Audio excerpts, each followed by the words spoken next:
Hi, welcome to Mindful Chatting. When most people graduate and become therapists, we tend to worry about the wrong things. We will say things like, we're worried about saying the wrong thing in sessions, or not having the perfect intervention, or maybe even getting the diagnosis wrong, or feeling like an imposter when we show up. While all of those things really matter, they're usually not what gets clinicians into trouble. The reality is that many early career mistakes happen somewhere else completely different. They happen mostly in our documentation, our billing practices, our ethical gray areas, and practicing without some consultation. Because most early career mistakes aren't about intent, they're about not knowing what to look for. So, today I want to talk about some of the hidden risks that many clinicians don't see coming until they're already dealing with the consequences. But don't worry, we're going to unpack this together. Welcome to Mindful Chatting, a podcast where therapy meets real life. I'm Kristen, a therapist, business owner, and a lifelong student of what it means to fully show up in our relationships, in our work, and in our healing. Here, we unpacked mental health concepts, explore mindfulness tools, and talk through the messy, beautiful, in-between moments that shape us. Whether you're a fellow clinician, a curious listener, or someone navigating your own growth, this space is for you. Let's chat. Graduate school teaches us theory, interventions, diagnosis, and treatment planning. But many clinicians enter the field with very little training in documentation, compliance, billing, board regulations, and risk management. And yet, those are often the things that create the biggest headaches for all of us. Not because they're exciting, because they're easy to overlook. Let's start with the most common one, which is documentation.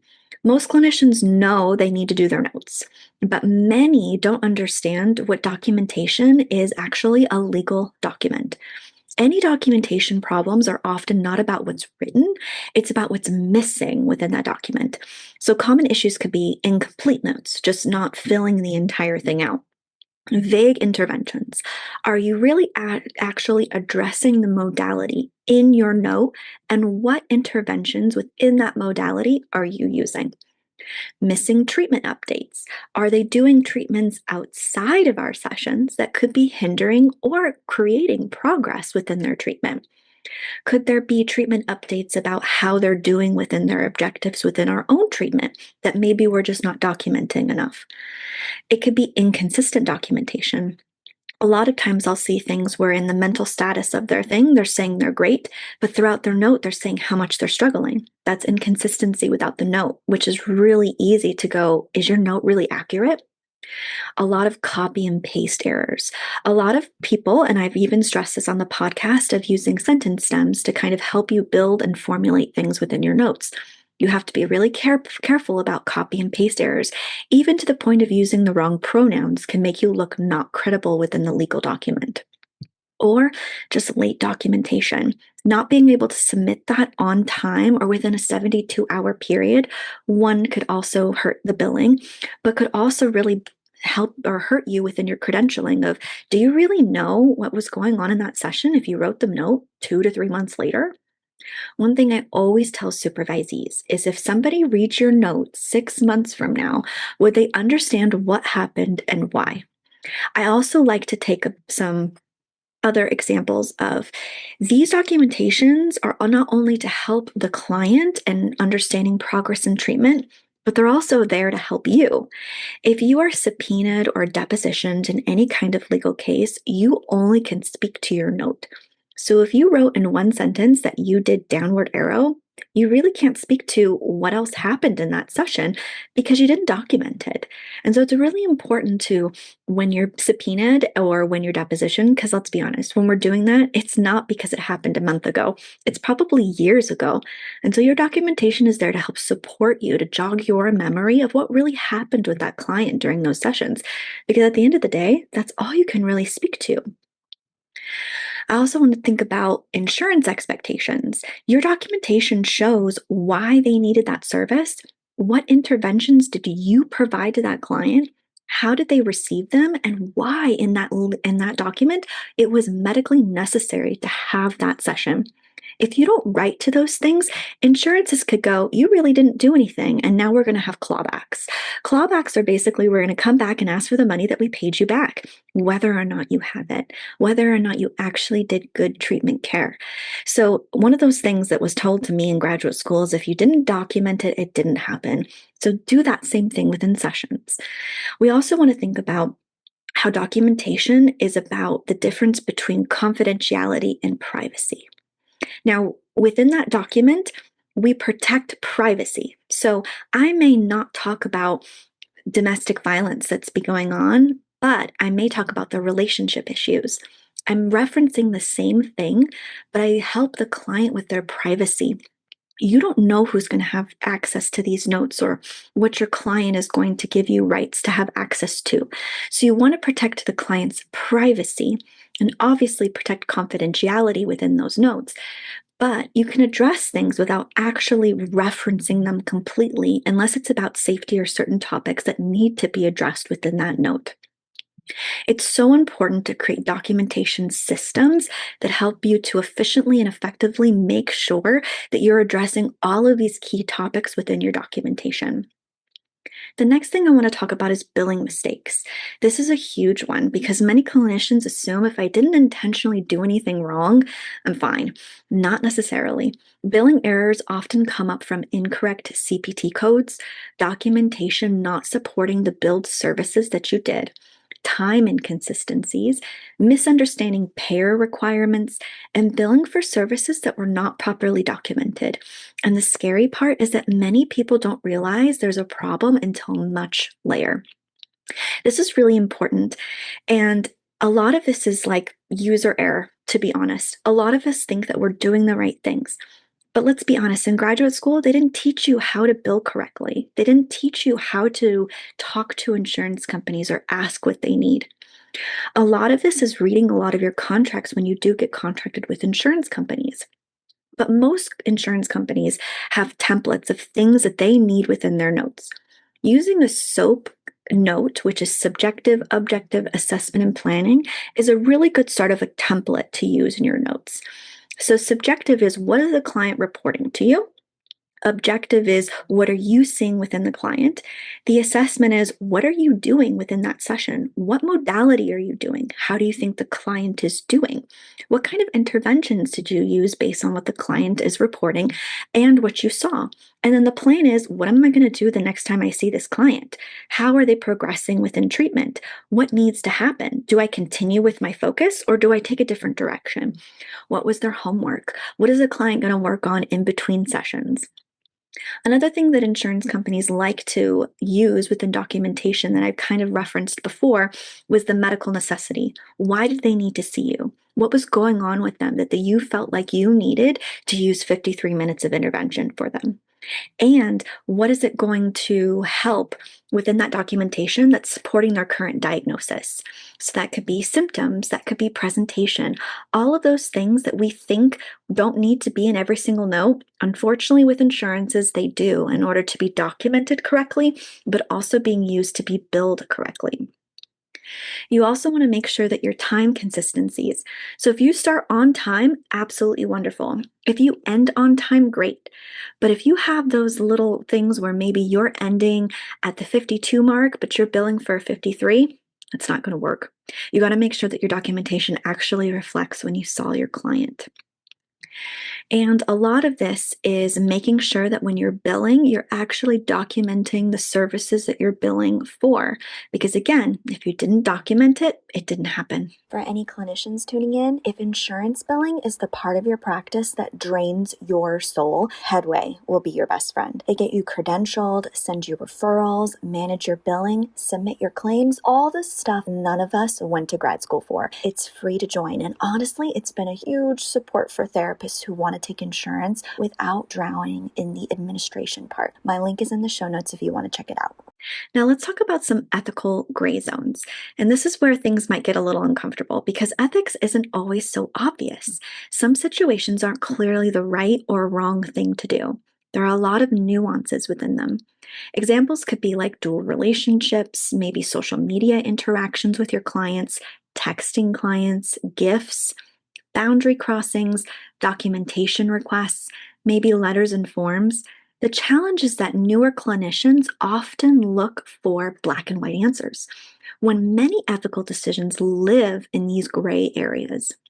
One of the things that I really do a lot is I will try to follow my board regulations through social media. Social media, unfortunately, is awful in that it creates a lot of addiction things, but it also gives a lot of knowledge and resources that I just may not have time to go look at the board meetings and see what kind of regulations and stipulations came out. But board regulations are now posting them on social media, which is great because I can get little instant feedback. I can save it and go back and read it a little bit more thoroughly. This helps me keep up as a supervisor, but also as a consultee. One of the most recent ones that I've got is that in order to be effective when it comes to supervision, you now have to get these particular trainings within supervision that were never there before. Another one that I saw over social media was that clinicians can't write HR forms or requesting time off or speaking to disability services when at one time we were able to do those things or we were unclear of what regulations we had within our license and scope. Both of those things I would have never known the board passed if they didn't have them post on social media because let's be honest, we don't have a lot of time to go comb through the regulations and new things that pop out.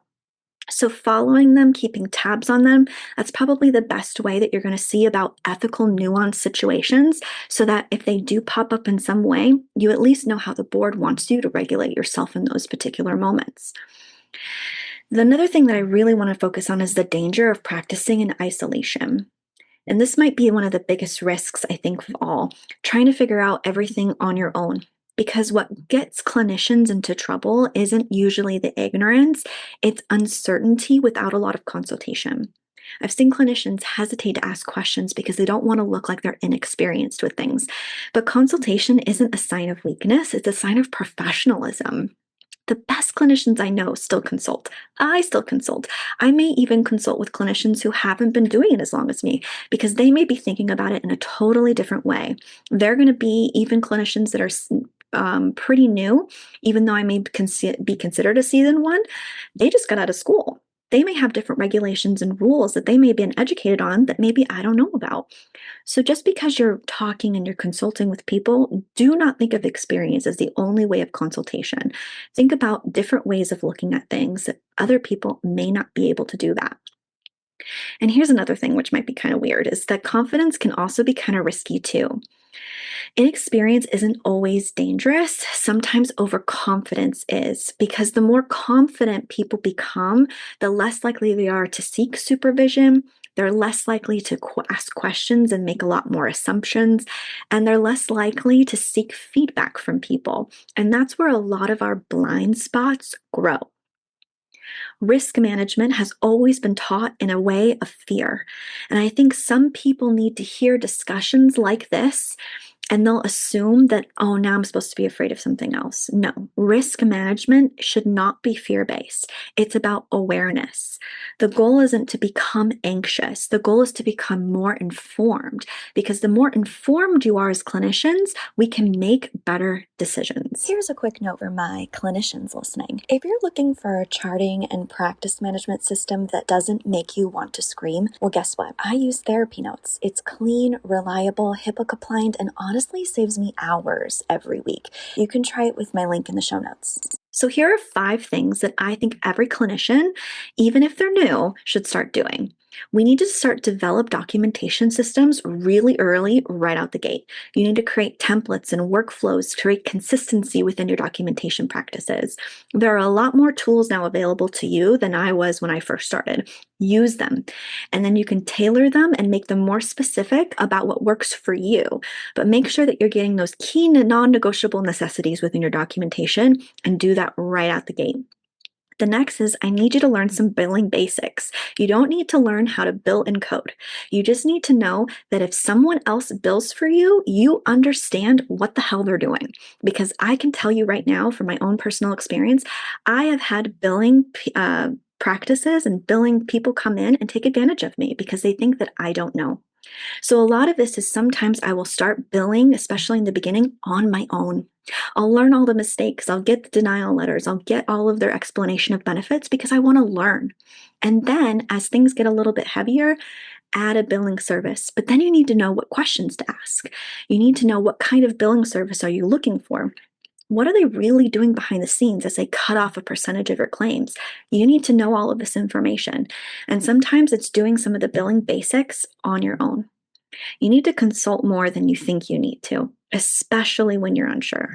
Have a lot of friends within the mental health field that you can talk to, have lunch with, go out for coffee, chat on the phone, consult with them. Make them your best friends. Make them people that you want to talk to, that you can just naturally tap. A lot of my friends are within the mental health field. And yeah, we'll go to lunch and we'll talk about our personal lives, but we'll actually stop a lot of our conversations to consult about clients with each other because we need to know that we're not alone. That sometimes our ignorance and our confidence may get the best of us, and we may need another person's perspective on things. I can't exercise this enough of read your board rules, not just your ethical codes, but go into these meetings and look at the new board regulations or look at what the board is working on. A lot of my board right now, or a lot of the psychologist boards, are working on trying to create some kind of system and training for emotional support animals, or talking about not even including that within our scope. That's something that you need to know about because trust me, clients will come to you asking for letters, and you need to know if you can actually write them. And then I want you to slow down when you have these nuanced gray ethical areas. If something feels really unclear to you, I just want you to pause. A lot of people think that they're demanded and expect to know what, like that answer or that question. It is okay to tell clients that you are unsure and that you want to go into consulting or some more supervision or ask around before you make that decision. It's better for you to pause and look into board regulations, look into consulting with your peers, than to just make a fly off answer on impulse and then have to double back later. Document your decision making process. I cannot stress this enough for clinicians. Have a folder on the side that's only accessible to you. And as you're making decision processing questions or who you consult with, write it down. Because if anything bad were to happen, you have a document that helps support you of why you thought this way. What were you doing? Who did you talk to? What did you guys talk about? Because I can tell you right now, if things pop up, it's not going to be the next day or a month from now when it's fresh in your brain. It's probably going to be a year from now, and you're not going to remember who you talked to. Have a document on the side in your own protected folder of all the decisions that you make that feel unclear or a little gray, or that you had to consult or go outside of your practice to figure it out. That can include trainings, that can include board regulations, things that you were thinking of as you were making this process. Write it down. I cannot stress that enough for you. If you want to understand your ADHD in a deeper way, I've created the ADHD Crash Course, and it walks you through ADHD step by step so that you can actually start understanding your brain and not shaming it. Everything's in small, doable lessons designed for your ADHD in mind. The link is in the show notes. One of the biggest things I've learned over the years is that being a strong clinician isn't just about your clinical skills.